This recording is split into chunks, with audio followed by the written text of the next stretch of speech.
Olá, inicio-me hoje, aqui, agora, agradecendo ao convite para participar deste primeiro simpósio 2020 Mar de Corais, do grupo de pesquisa Mar de Corais.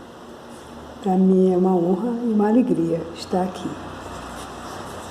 Para realizar esse trabalho, eu conto com a colaboração dos professores Elvis de Azevedo Matos e Erwin Schrader, ambos do Instituto de Cultura e Arte da Universidade Federal do Ceará.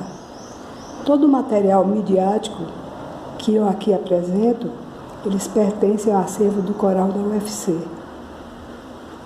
E é fruto de pesquisas, inclusive desses dois professores.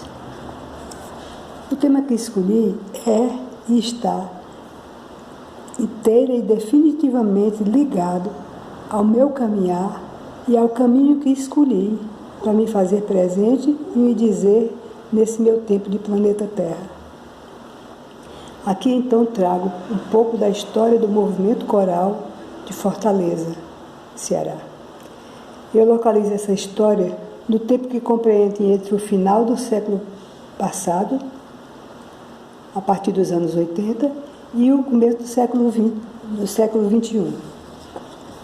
Antes eu faço um ligeiro preâmbulo para me situar nessa história. A história do movimento coral do Ceará, ela tem início na atuação de sacerdotes católicos do Seminário da Prainha, uma das primeiras instituições de educação criada em 1864. No seminário havia ensino de instrumentos, de cordas, sopros e de harmônio. E havia o canto coral, que normalmente cantava canto gregoriano e canções cristãs. A orquestra e coral cantavam em missas, solenidades e festas, católicas ou não católicas. Na mesma época, foi criado o Liceu do Ceará em 1844, né? E também tinha ensino de música, mas era uma banda de música que eles tinham, né? Mas não tinha canto. Então essa história, criada nessa época, final dos anos 1800, ela tem continuidade na atuação do maestro Silva Novo, um alagoano, cidadão cearense por força de lei, músico, flautista, arranjador, regente e grande professor. Ele revolucionou a vida cultural de Fortaleza com a sua atuação nas décadas de 30, 40 e 50. Foi professor do maestro Antônio Gondim de Lima e, junto com esse, promoveu aquelas apresentações grandiosas com 100, 200, 300 estudantes na praça, normalmente na praça do Colégio Militar. Porque o Silva Novo, quando veio para o Ceará, ele veio como membro do Exército Brasileiro para ensinar música no Colégio Militar. E o Colégio Militar de Fortaleza fica na Praça do Cristo Rei. Então, normalmente, essas apresentações imensas eram na Praça do Cristo Rei. A partir daí, década de 50 e 60, o maestro e professor Orlando Vieira Leite, cearense formado por Villa-Lobos, entra em cena e dá continuidade, junto com Antônio Gondim, à história do canto coral de Fortaleza. Ele organiza o Conservatório de Música Alberto Nepomuceno, onde ele é professor de canto e regente, e ensina didática para os professores daquele conservatório. E a convite do reitor da recém-criada Universidade do Ceará, que hoje é a Universidade Federal do Ceará, em 1954, ele passa a atuar como professor dessa universidade e cria o Madrigal da Universidade, que, sob a sua regência, cantou em quase todo o território brasileiro e foi o primeiro coral que cantou na capela do Palácio da Alvorada e ganhou até um prêmio internacional no Encontro Internacional de Corais do Chile. A atuação do Orlando Leite e do maestro Antônio Gondim, ele foi revolucionário em termos de canto coral em Fortaleza. Eu fui aluna do professor Antônio Gondim de Lima, no ginásio Escola Normal Santa Maria Gorete. Ali, pela primeira vez, eu tive o encanto de me ver dentro de um bloco sonoro de coral, cantando: ó manhã de sol, Anhangá fugiu, cantando: ó Tupã, Deus do Brasil, que o céu enche de sol. Ó Tupã, Deus do Brasil. E, ao mesmo tempo, eu era público e me encantava com as apresentações do Madrigal da Universidade, que eram feitas na concha acústica da Universidade Federal do Ceará. As escolas cantavam, as igrejas católicas e protestantes cantavam, o povo cantava Bumba Meu Boi, Reisado e Pastoril, e marchas ranchos nos desfiles e nas festas nas praças. Eu cantava no Conservatório de Música Alberto Nepomuceno, onde eu era estudante de violino, mas obrigatoriamente fazia parte do coral. Depois eu fui da terceira turma do recém-criado curso superior de música do Conservatório, que à época era uma instituição agregada à Universidade Federal do Ceará, onde me licenciei em música. Depois, houve um hiato nessa história do canto coral e de alegrias, pelo canto e pelo cantar. Era metade dos anos 60.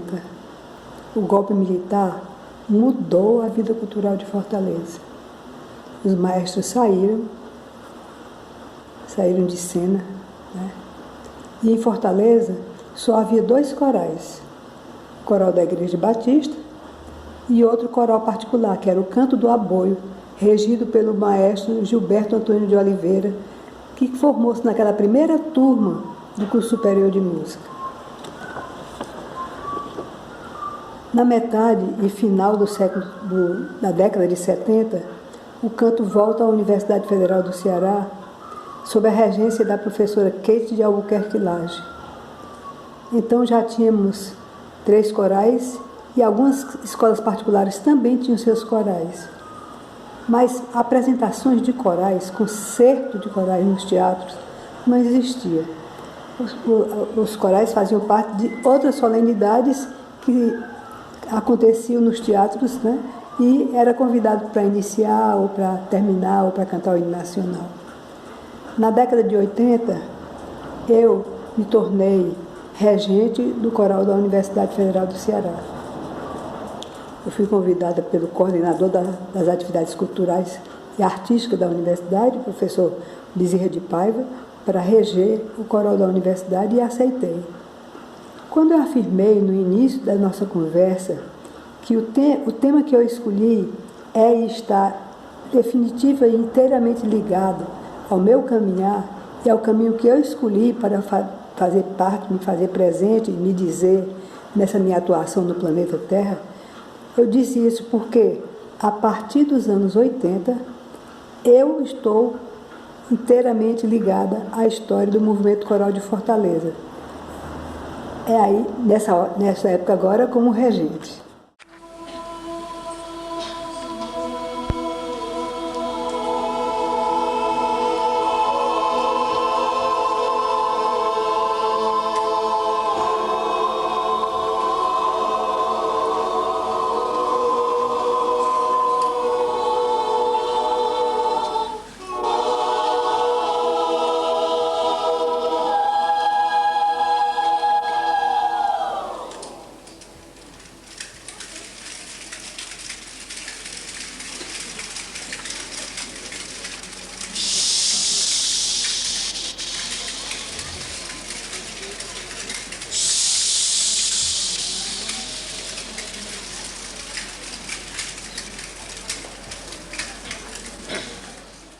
Nessa época, que eu fui convidada para reger o coral da Universidade Federal do Ceará, havia em Fortaleza o coral da Igreja Batista, que era regido pela professora Meriane, e o coral do Estado, que era regido pela professora Dalva Estela Nogueira Freire. Eu posso dizer que nós criamos boas manias no coral da UFC, dentro do projeto que nós instauramos. Primeiro, nós institucionalizamos para os finais do semestre temporadas de espetáculos públicos do coral. Então, o coral fazia concertos nos teatros, se apresentava nos teatros todo final de semestre. No primeiro semestre, a gente convidava um coral que existia para ser homenageado pelo coral da UFC. Esse coral cantava e depois nós cantávamos. No segundo semestre, nós apresentávamos espetáculos, só nosso, temporadas de 3 finais de semana. Assim nós criamos um público para o coral. Os coralistas também, os nossos coralistas também criaram corais para a cidade, né? O Coral Zoada, que foi criado e regido pelo professor Elvis de Azevedo Matos, então tenor do coral da UFC, e hoje é professor doutor do curso de música da UFC. O coral Porta-Voz, criado e regido pelo maestro Potiguar Fernandes, que então na época era abaixo do coral da UFC, hoje é um regente da cidade, né? E ensina na Universidade Federal do Ceará, no curso de teatro. O coral Coloral, que foi criado pelo Marcos Fonseca, que era baixo do coral da UFC e que hoje é um violista da Orquestra Sinfônica da Universidade Federal de Alagoas. Então, a cidade ficou mais plena de corais de jovens, né? Esses espetáculos que nós fizemos e que eles faziam foram formando públicos de jovens que iam assistir às apresentações do coral. Eu me lembro que para as apresentações das temporadas do coral do UFC faziam filas para entrar no teatro, né? E voltavam para vir no dia seguinte, porque não dava para entrar todo mundo.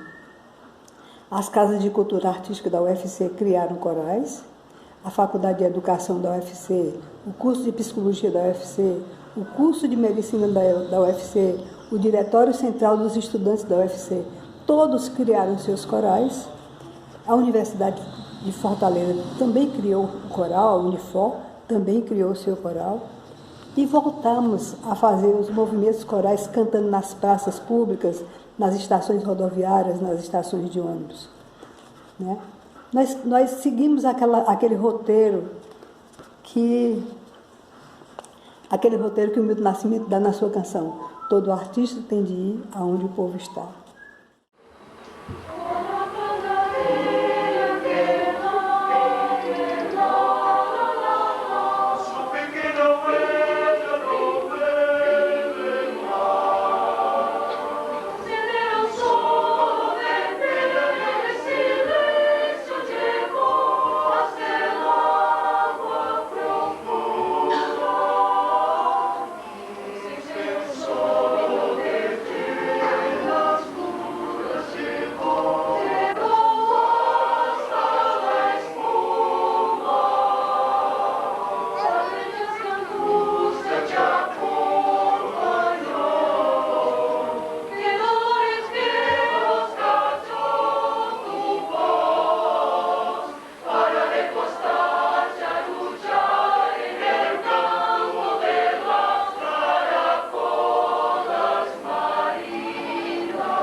O professor Elvis Matos, no artigo que ele escreveu, ele diz o seguinte: circundado pelo processo de redemocratização do país e sob a direção da professora e maestrina Maria Isaíra Silvino Moraes, o coral da Universidade Federal do Ceará deu início ao que se pode chamar de busca por um perfil de coral brasileiro. Tal iniciativa conjugava 3 aspectos essenciais para a configuração do trabalho, que se compreendia exclusividade no repertório do cancioneiro popular brasileiro, com ênfase nas produções do Ceará, do Nordeste do país, pesquisa de uma postura vocal adequada ao repertório nacional, desvinculando a solenidade do grupo daquela oriunda do bel canto italiano, redescoberta do espaço cênico como espaço de possibilidades para movimento e ação essencialmente humano. O Elvis Matos diz ainda que a aglutinação de pessoas em torno de um fazer musical coletivo na Universidade Federal do Ceará afinou-se com a luta empreendida na década de 80 pela redemocratização do país. O trabalho de redescoberta ou apropriação das estruturas que se tornavam cênicas pela simples presença de um grupo de canto coral nele atuante não foi, considerando as resistências ideológicas dos portadores das tradições musicais e teatrais de Fortaleza, não foi algo tão tranquilo, diz Elvis Matos. Os embates eram constantes no cotidiano de trabalho do grupo e tais embates se tornavam mais recrudescidos pelo fato de que o coral da UFC era portador ele mesmo de uma tradição artística instaurada por seus primeiros dirigentes. Todavia, a professora Isaída Silvino, contando sempre com a colaboração intensa da professora Leila Carvalho Costa, que fazia a preparação vocal do grupo, logrou não apenas estabelecer novos parâmetros para o trabalho cênico e musical no Ceará. Indo além, as professoras formaram novos agentes que deram continuidade às ousadias estéticas nascidas a partir daquele impulso artístico. Tal como ocorreu em outros estados brasileiros, houve no Ceará uma grande mobilização de pessoas, principalmente jovens, em torno do canto coral, né?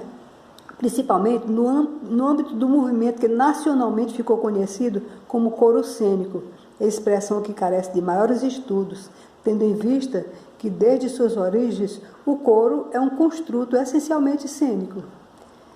Talvez possamos melhor expressar o que ocorria com bastante intensidade naqueles últimos anos do século através da expressão coro dinâmico, ou como preferia Marcos Leite, coral aos vivos. Pois a ação do movimento revela a vida artística em múltiplas dimensões. Tendo como espaço privilegiado para a apresentação de seus trabalhos a chamada caixa cênica ou espaço teatral, o coral da UFC buscou estabelecer procedimentos que, em tal espaço, alcançasse atualizar o que até então estava neutralizado como a apresentação de um grupo de canto coral. Em tais eventos, havia a exclusiva preocupação com os aspectos sonoros, enquanto as múltiplas espacialidades do palco eram negligenciadas, havendo ao mesmo tempo em que o canto coral se torna dinâmico, um impulso dionisíaco de ruptura das fronteiras entre diferentes linguagens artísticas, com o qual agora se pensa em eventos estéticos plurissemióticos, o que veio a ser chamado na realidade cearense de espetáculo coral. Não busca afiliação com nenhuma tradição dramática que ele antecede. Eu chamo de coro em movimento também, né? Esses espetáculos que nós apresentávamos eram espetáculos que eram muito queridos e aplaudidos pelas pessoas. Por exemplo, a gente teve o espetáculo Nordestinos Somos, que passou 4 anos em cartaz. A gente fazia outros espetáculos, mas quando as pessoas convidavam para o coral se apresentar num determinado evento, eles diziam: a gente quer o Nordestinos Somos. E a gente apresentava aquele espetáculo completo, Nordestinos Somos. Então, eu acho que os nossos espetáculos, eles cantavam a alma das pessoas. As pessoas se sentiam ali naquele palco cantando com a gente, né? O povo reconhecia o nosso canto como o canto deles, como o canto o seu canto. E o coral ganhou plateia e lotava teatros. Isso é um espetáculo.